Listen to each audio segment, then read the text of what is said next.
Hello, scholars, and welcome to your mini lecture on the Middle Ages or medieval times.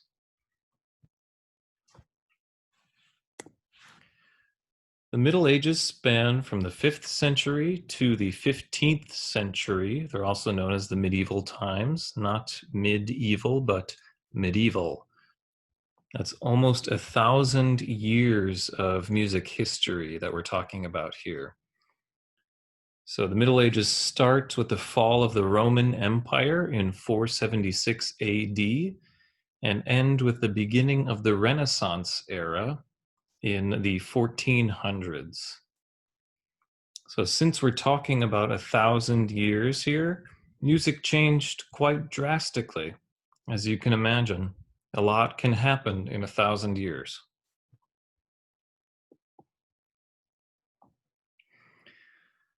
There is some reference to early medieval popular music, but we don't know much about it.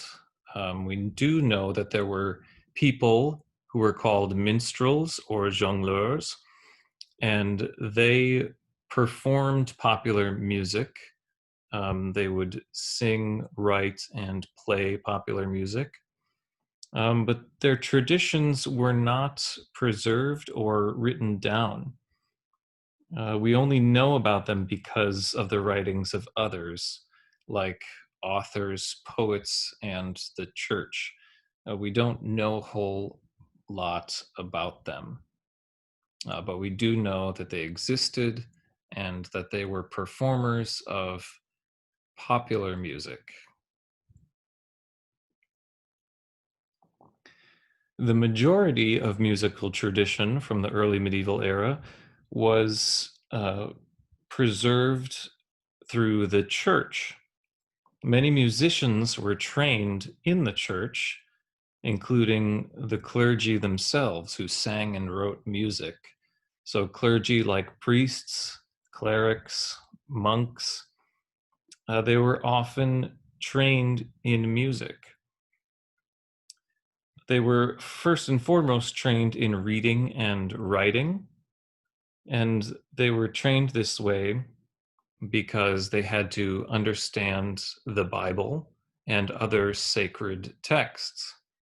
Most people during this time were illiterate, but people who were trained in the church were literate so that they could study biblical sacred texts. And because the clergy were literate, the church was able to keep written records of their traditions. And by doing that, they also fostered and preserved musical traditions. Also, the church had resources to support and foster art, like poetry, architecture, and music.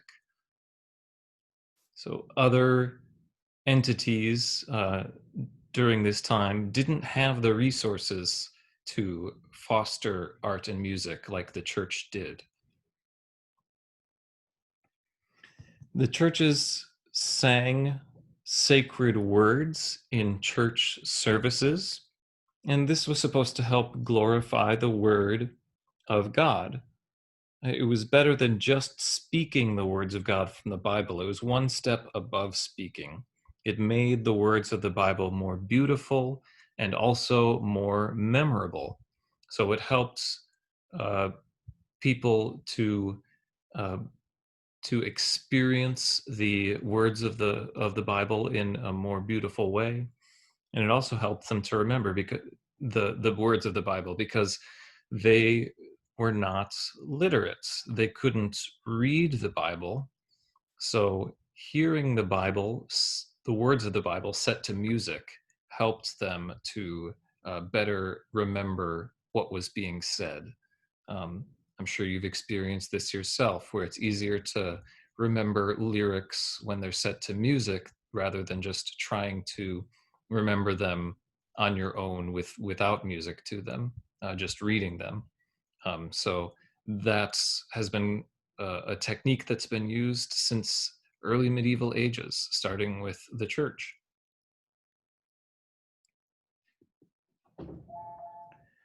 One of our most important vocabulary words for the early church is the liturgy.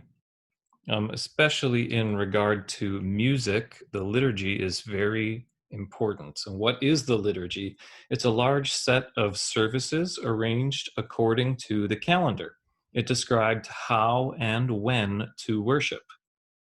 This includes how to worship during certain parts of the year, how to worship on certain special days during the year, and how worship on Sunday was different from worship during the week. Now, monks and nuns worshiped every single day, so they had to follow this liturgy very closely. There was one mass every day. That's the main prayer service of the day. Um, and then, in addition to that mass, there were 8 additional prayer services that monks and nuns were required to attend. So 9 services each day that had to follow the liturgy. And people who were writing music for church services had to choose the words for those services based on the liturgy. Whatever text the liturgy prescribed for that day or that event, that is the text that the monks and nuns and people writing music would take, and they would set it to music. So music writers set music to words prescribed by the liturgy. And this shows us how the liturgy helped direct the adaptation and standardization of setting music to words.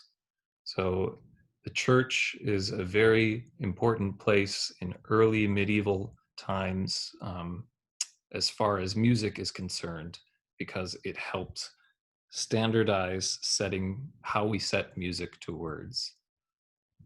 And the liturgy was a very, very big part of that. So that's it for this video, and I'll talk to you next time.